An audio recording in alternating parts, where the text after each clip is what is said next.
the buildup of it in my head. And then now having done it, it's like, oh yeah, it's just part of it. And you just put songs out there, you know?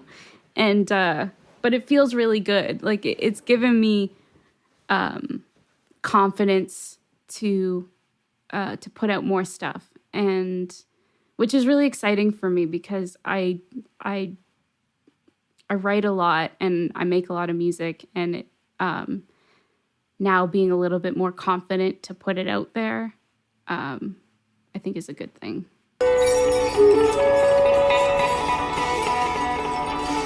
This is All About the Song. Welcome to episode 131 of All About the Song. I am your host, Michael McDonnell, and thank you for joining us. On the podcast today, we have Juliana Eye, who has released her debut single, You Suck. It's a fantastic song.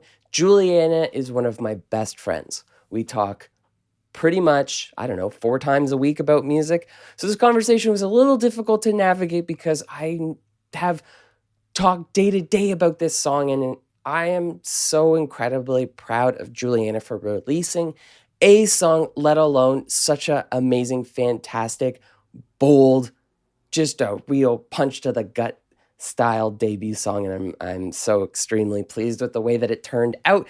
It was produced by Tal Weisman, host of Everything But the Song on the Sounds Like Songs Network. With that in mind, be sure to subscribe to this page and hit the notifications buttons for podcasts from both Tal and I on this YouTube channel. It's got Mike Sleeth on drums, who's been featured on this podcast many times, who is someone I grew up with. And it was fun for the three of us to be on this song, supporting Juliana rhythmically.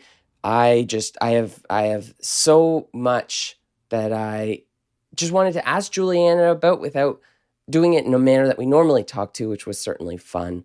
But it was, I'm just so thrilled for her. I have no other words to say. Juliana and I have known each other for almost 20 years at this point. We started performing together in a band called the Ruby Spirit in 2008. Before then, she performed with my brothers. So I've seen Juliana in her, on her musical expedition ever since she was about 13 years old. So this has been a long time coming, but well worth the wait. So here we are, episode 131 of All About the Song, featuring Juliana Eye.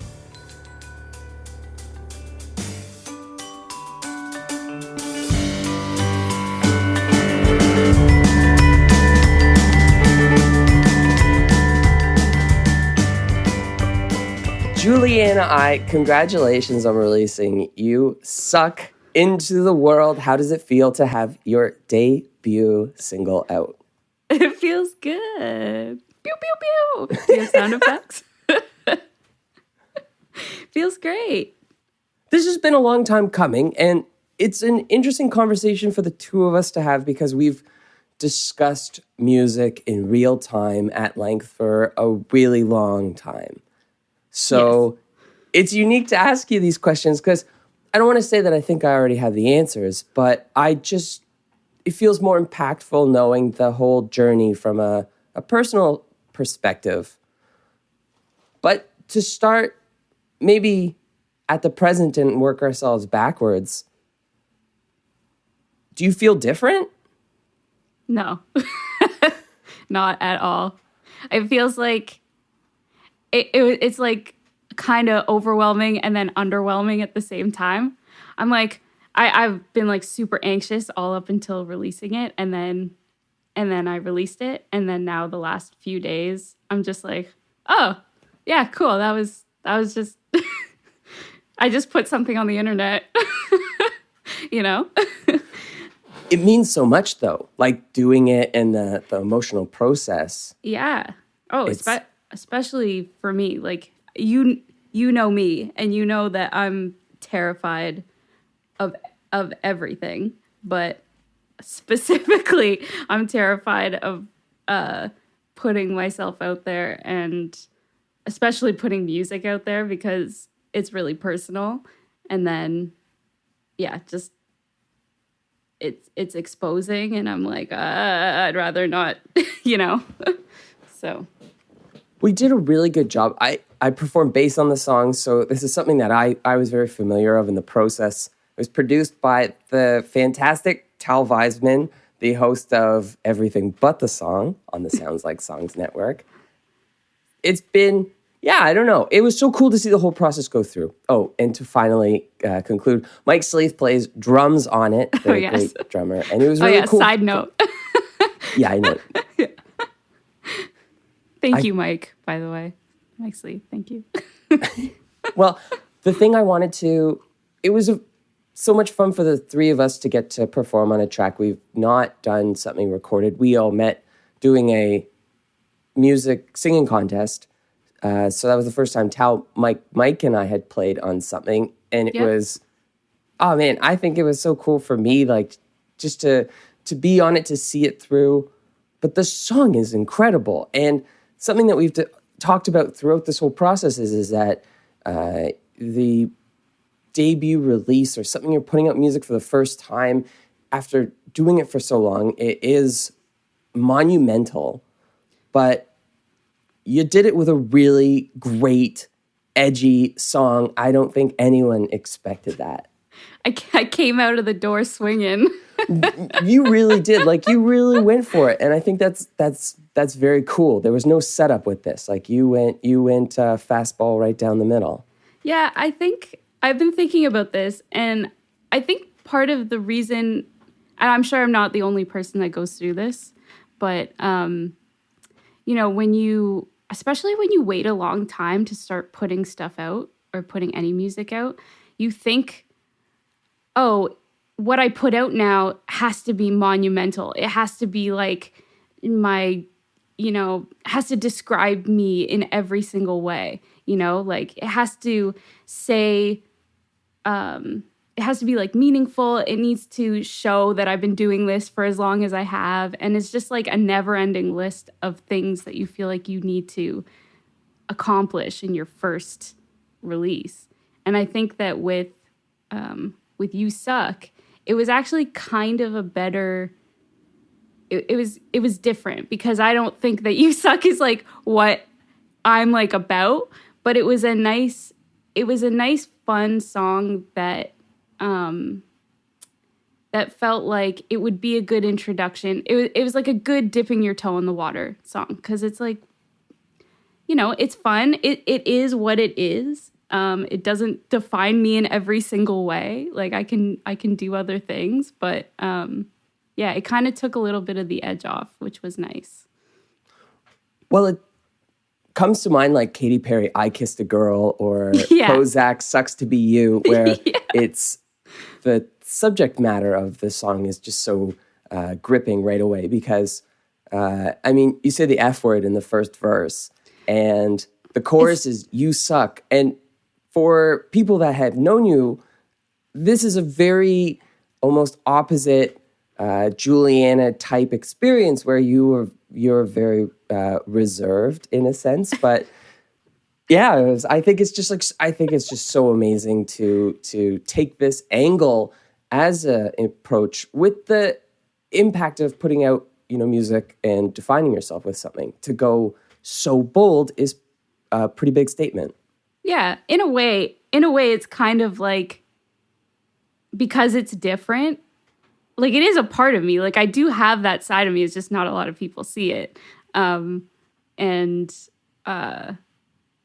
think that just in a way that doing something that's different like that helped me with mentally with the process of putting something out.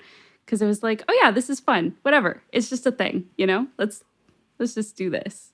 Not to downplay it or whatever. It was just different, and I felt a little bit more comfortable putting it out. And I think it's funny too, because whenever I tell people the name of the song, they immediately chuckle. Like they're like, "You have a song called You Suck?" And I was like, "Yeah."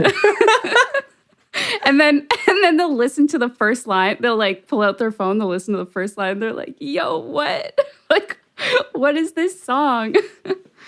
And I'm like, I don't know. Well, we've all heard, and not just specific to music, but the idea of like marketing yourself in 2021, and you think about that and you relate it to songs, and you think to yourself like, oh, if I'm going to write a song that I'd like to see traction of in 2021, it has to have all of these things. And we follow these algorithms, these changes. You look at what was successful, and there's a lot of repetitiveness. Yeah. It makes it really complicated. Yeah. It's interesting that you stumbled upon certain things that seem to work. And it is a interesting thing being part of conversations with you for a long time when people had suggested music that we work on, get to it quicker, or perhaps the song doesn't need a bridge and a solo. Organically, you did kind of follow those pieces of advice. Being on that side, how do you feel about having like such a single as a song?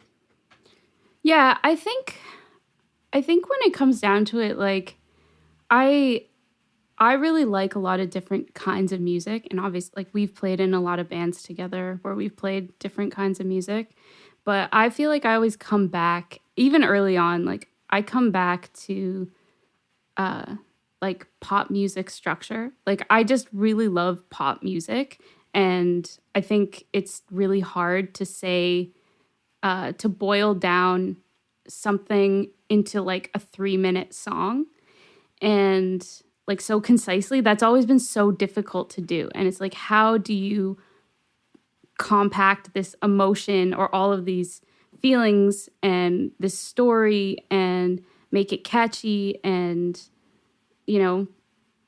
all these things, and also make it seem effortless. Like, yeah. It's one of those things that I really enjoy about music, or songwriting specifically. But yeah, so I think it's just a representation of me trying to chase the idea of, boiling down a subject to the most basic, like, what am I trying to say here kind of thing. And I think that's what people have said to try and do over the years. And I don't know if, like, I'm sure it's their influence, but yeah. Well, and when I said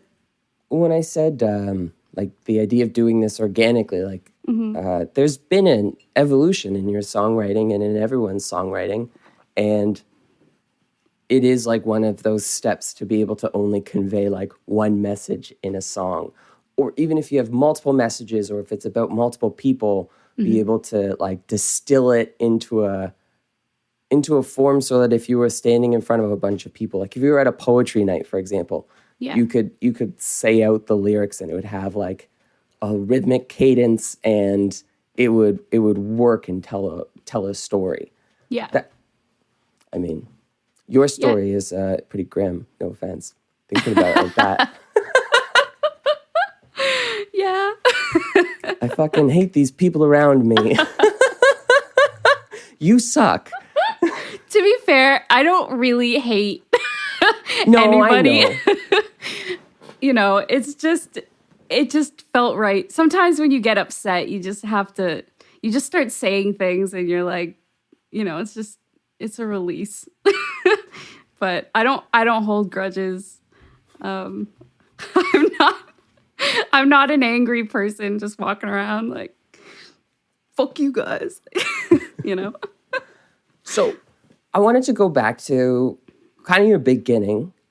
So are you from Toronto? That's what I usually ask other people. But I am born and raised Toronto. Oh, interesting. Yes. When did you first find music? When did you first hear music? When will you realize that you were developing a relationship with it in a sense?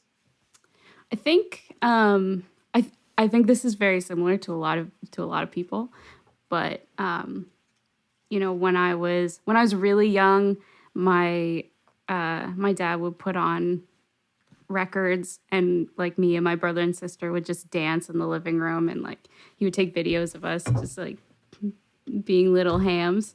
And I that was like, I mean, I was pretty young then, but when I was 13 or something like that, 12 or 13, I was having a really hard time in school and like keeping friends or just having friends.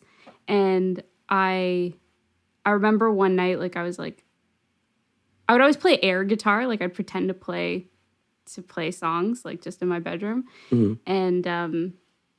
And one night I was doing that, and I was like, I kind of want to like actually learn how to play the guitar.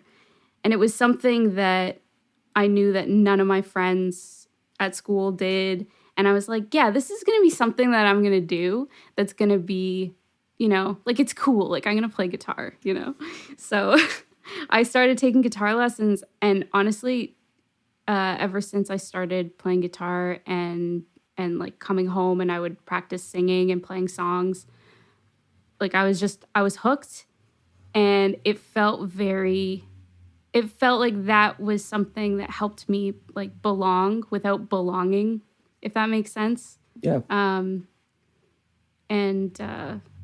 Yeah. And honestly, just since then, I've been super obsessed with music, just all encompassing. So. What were the first songs you were learning on the guitar? Wonderwall. All right. Wonderwall. I learned the first song I learned on guitar was "Time of Your Life" by Green Day. And yeah, you know, like all the, you know, the singer-songwriter, like 90s band songs. First concert? My first concert was the Backstreet Boys. Ooh, at Skydome? Yes. Forever Skydome, by the way. Forever. I still call it the Skydome. Was that a thing to see live performance like that? Yeah, I mean, like seeing the Backstreet Boys, I was really young when I saw the Backstreet Boys. My cousins took me. And it was cool to go to a concert, like a big concert like that. But I think that that was a little bit different of an experience. Like that was me just enjoying music and like a boy band. But I think I remember going, now I can't remember. But I went to some other concerts like after that, like right around the time where I started learning guitar and stuff. And I just started when I started thinking about it, I was like, oh yeah, I want to go and do that, you know? So. Well, the reason I ask is I've been thinking a lot about like my first concert experiences and like thinking about how much that was like something that took me over the edge to see it live.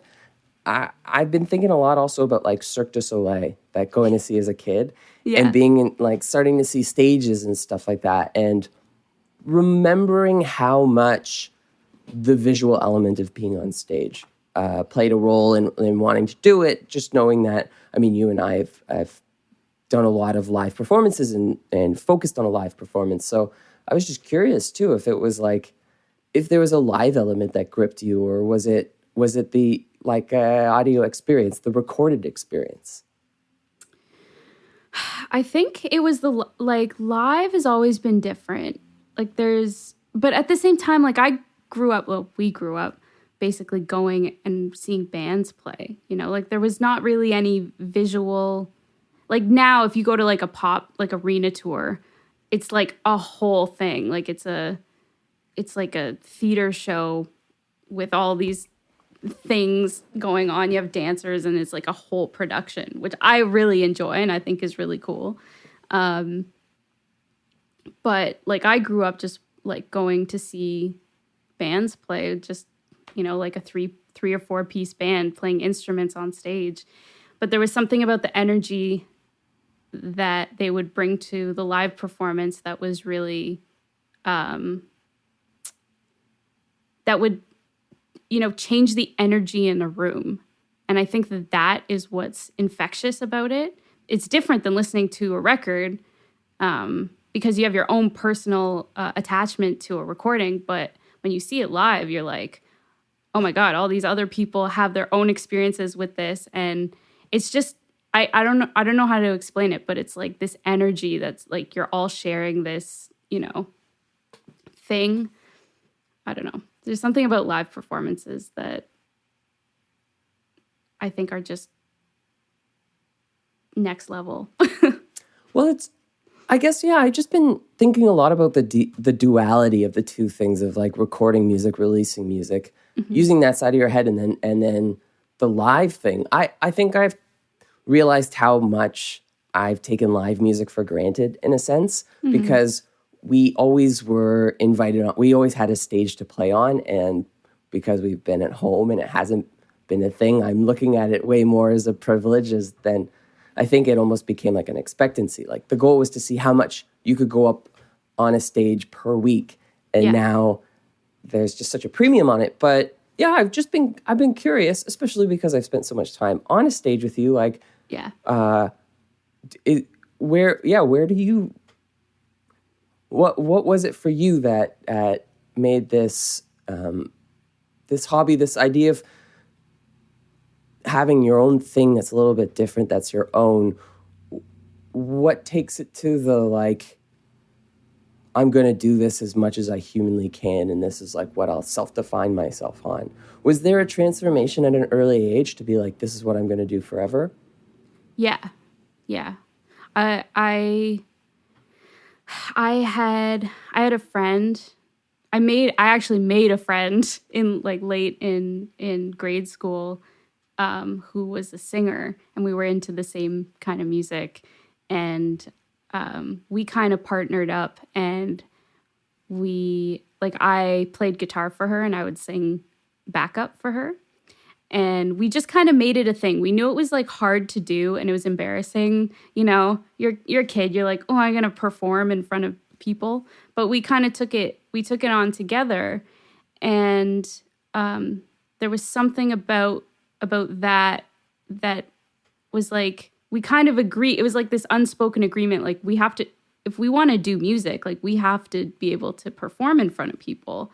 And we kind of just picked our roles and we went with it. And I mean, we would perform for like high school, or not high school, but grade school talent shows and like family events and stuff like that.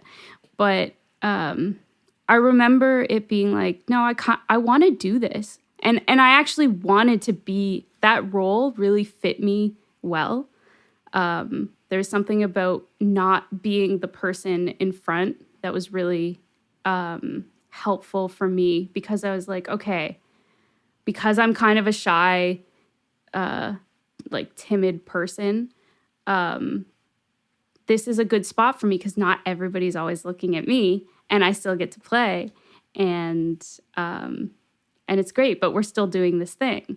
So yeah.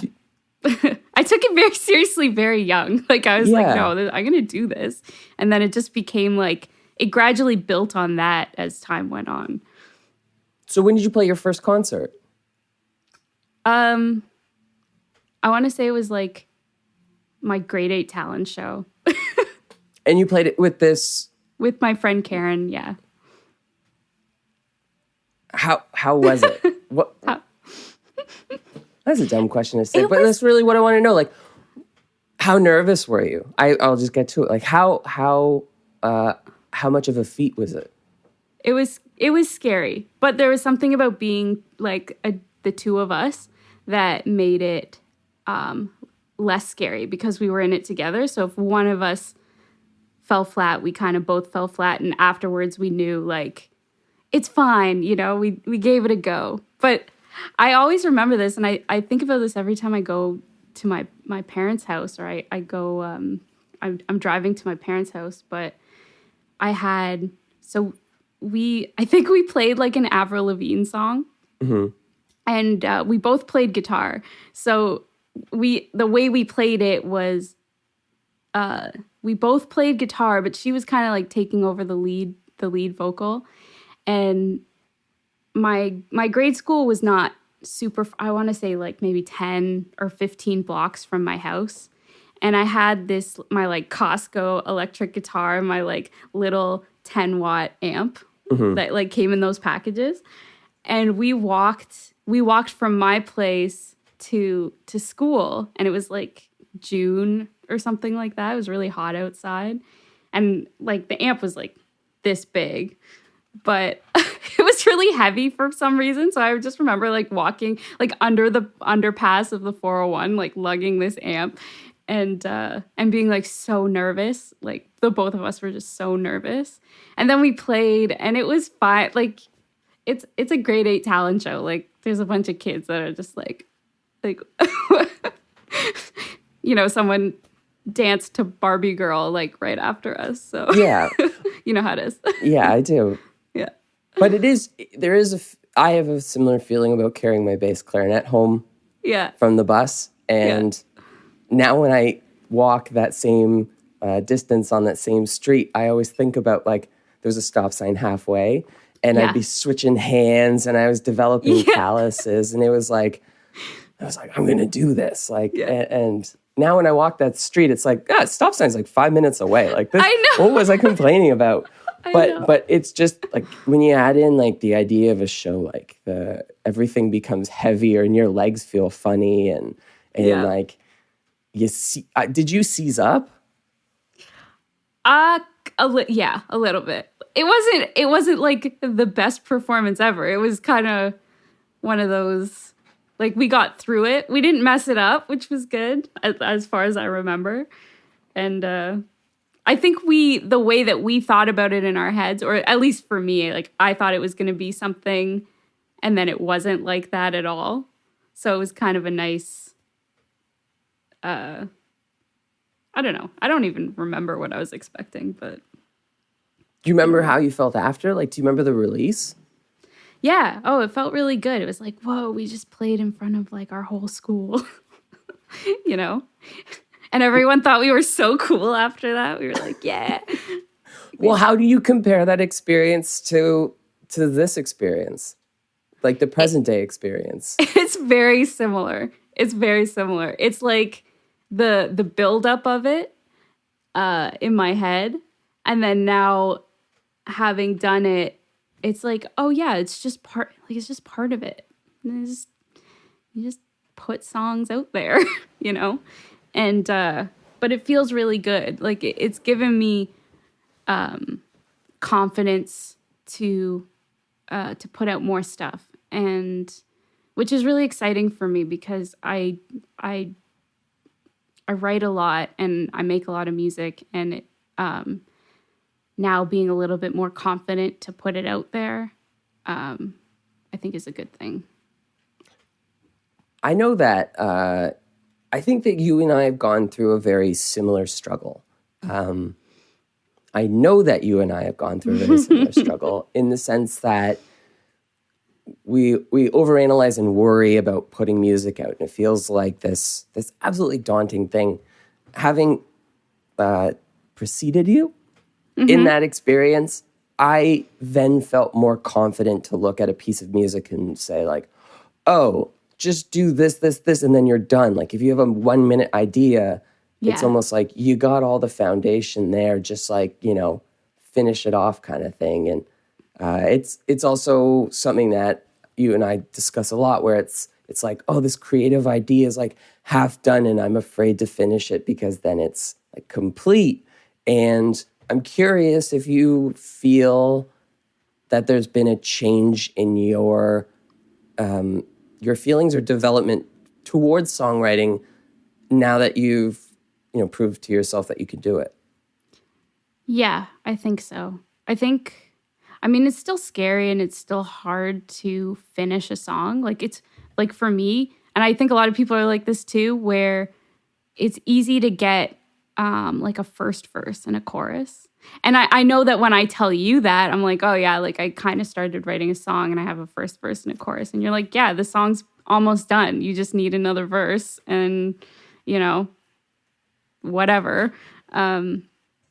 So yeah, it's been really hard to finish songs, but I think since actually from the beginning of this year, like in January, I like really made it a thing to start finishing songs.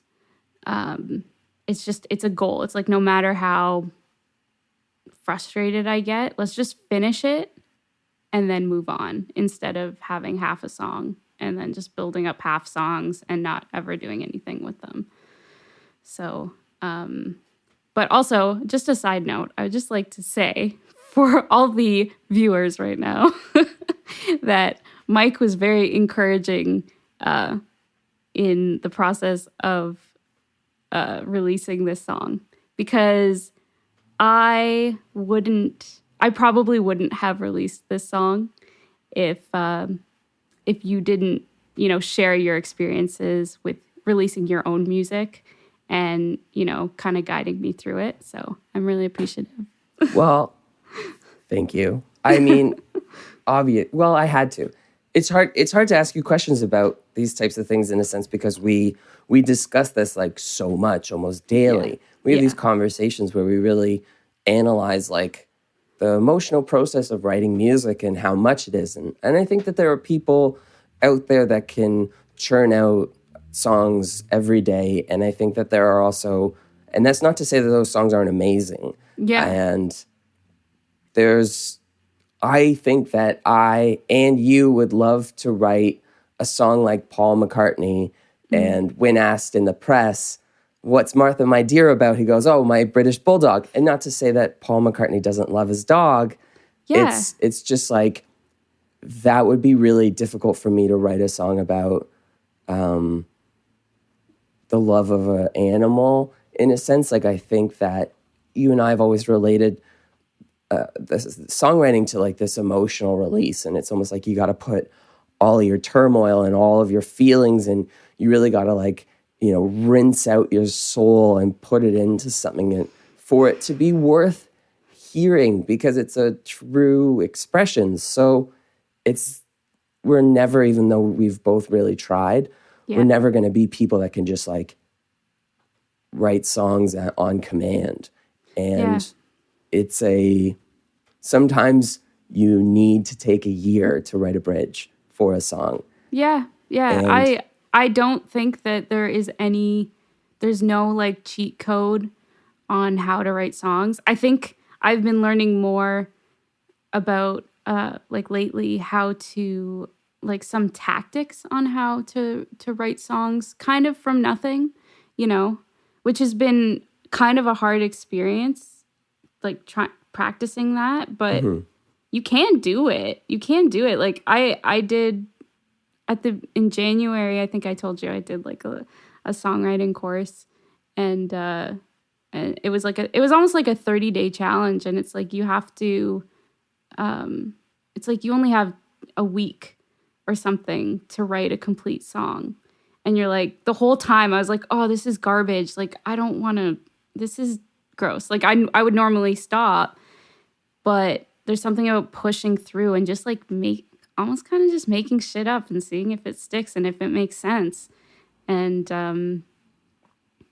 it would be cool to just write a song about like, Bocce, my dear, but my dog's name is Bocce. Well, that experience of having to write a song in 7 days, taking the emotion out and being like, I have to get this done. This is like a job. And looking back on it, did those songs have less emotion in it? Do those feel different than, like, I know You Suck was written quickly, but like, do those songs you're writing for a class as an exercise spiritually feel different than the ones that were painstaking?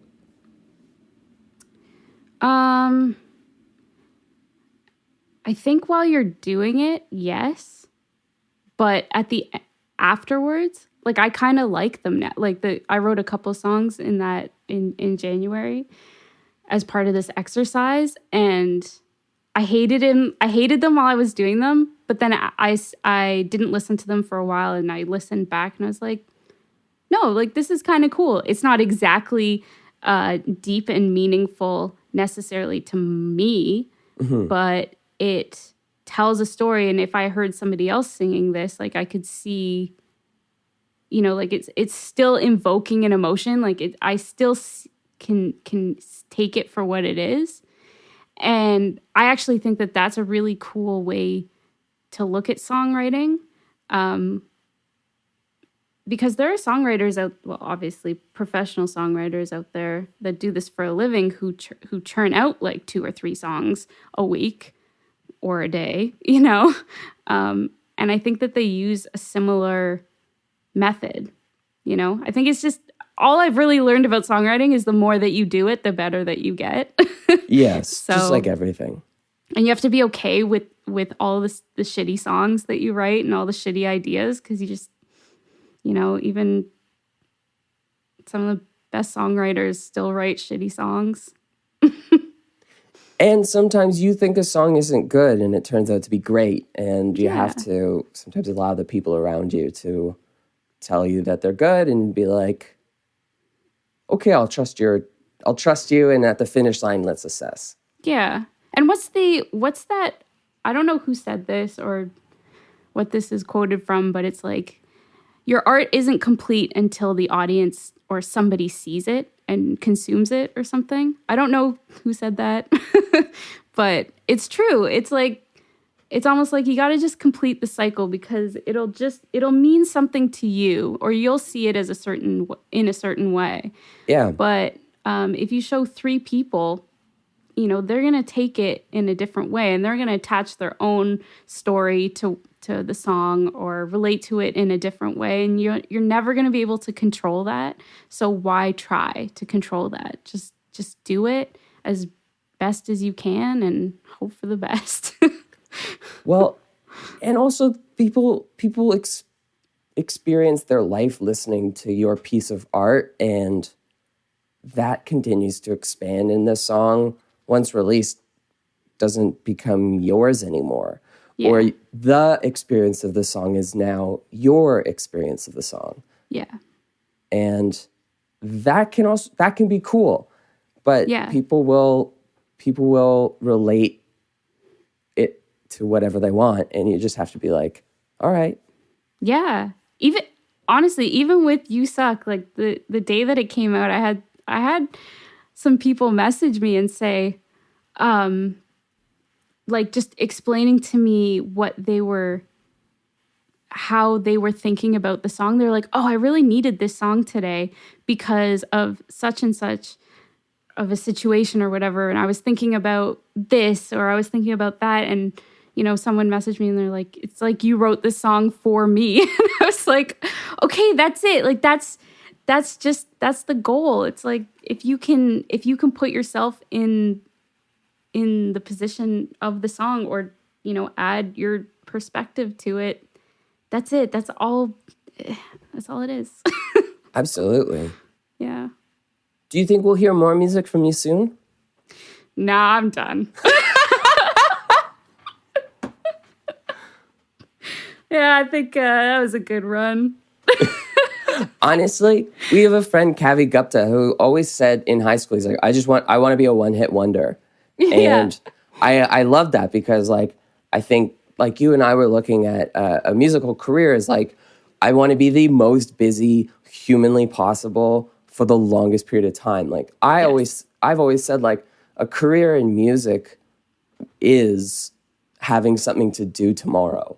Yeah. Like, that's always been my goal, is, like, it doesn't matter what it is. Yeah. I just want something else to do. So that when you do, a really big show and you do an EP release or something like that, or you put all your eggs in one basket, and then you do that thing, like releasing a song, you know, if you release it on a Tuesday, like Wednesday, the process begins all over again. Oh, yeah. It's like, something that I am very, I'm about is the idea of music as a career being a marathon and not a sprint. Like, it really is. You got to what I've learned is that you have to do as much as you can. You know, you have to say yes to kind of everything. And releasing music is really fun now to add to what I can do. and I'm going to be doing it more. But I do a lot of other things too in music because it's something that I really love and I want to sustain as a career. Yeah. So I'm going to do whatever I can to sustain this career, which is really hard. You have to be like almost too obsessed with music. Well, and you have been. But I think also like I think that we've found like a really good balance over time to be able to like have a regular life and also be completely obsessed about something. Yeah. Because you and I at times went too much, and we were at a young developing age always told we weren't doing enough, even though the people telling us that weren't really paying attention to what we were doing. They were just like, it's like, this is generic advice. And I think you and I were white knuckling, being able to pay rent and perform and rehearse and write songs and develop. And because we were part of a group that were all kind of looking at each other, being like, holding each other accountable, but in an unhealthy way, where it was like, I don't want to be the worst. So we were all almost like, it was like we were trying to win a race by grabbing each other by the ankle as we headed down the finish line. Yeah. And I think that it's great to see that you're doing your best work in an environment that is balanced. And the amount of effort that you're putting into music is positive things and, things that continue to lead towards musical and personal growth. It's amazing what you can do when you're supported. I think a lot about the experiences that we went through, and I'm really glad that they happened as much as they sucked when they were happening. But no, for real, it's like it's really defeating, and it's still defeating, And I feel like it's going to continue to be defeating as we move forward. It's like this is kind of a thankless job, I guess I would say. But every once in a while when someone's like, oh, I really love this, or I really believe in you, or I think you're really talented, or just support, it's like, oh, I feel good for a second to do this thing that I love anyway, even though most of the time people are like, you suck, Yeah, I just be supportive, everybody. Support your friends, support your local indie artists and just artist friends, because I think it goes a long way. So what's next for you? I am going to be working on an EP, and I'm hopefully going to be releasing some singles along the way. So, yeah, that's kind of... And then, when we're able to get back together, I would love to be playing shows, but that's a very big TBD right now. And I'm gonna ask you one last question. Okay. I'm gonna put you on the spot too. Uh-oh. What's that EP gonna be called? I Suck. Rapid. No. No. The 100 Reasons Why I Suck. Oh my God. I'm just kidding. I have no idea. We'll see. You can name it for me. Okay, sounds good. Okay, deal. All right, we're done. We did it.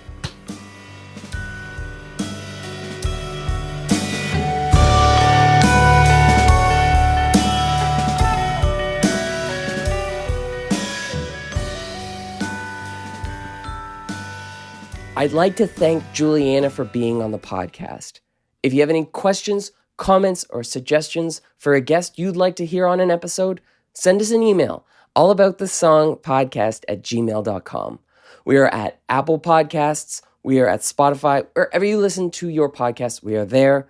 Our video for the episodes, which I encourage you to watch, are on YouTube on the Sounds Like Songs Network. Please send us a comment on there. Hit the subscribe button, hit the notifications button. All About the Song comes out every Tuesday, come hell or high water. And that has to do with an incredible team of Tal Weisman, Dana Pierce, Brian Leung, and Daniel Benjamin. We are looking forward to bringing outdoor episodes to you, but right now it's not a possibility with the new measures in Ontario with COVID-19. So as the weather gets warm, if we are able to do it, we will, because as much as I love doing the Zoom calls, I would love to, in a very safe manner, have a face-to-face conversation. So for Juliana Eye, I'm Michael McTinnell. Episode 131 of All About the Song is in the books. We'll see you next week.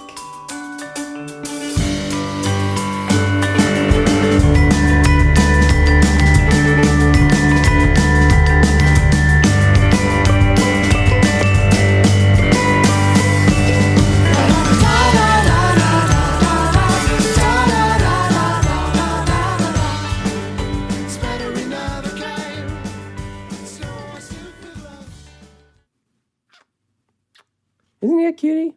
All right.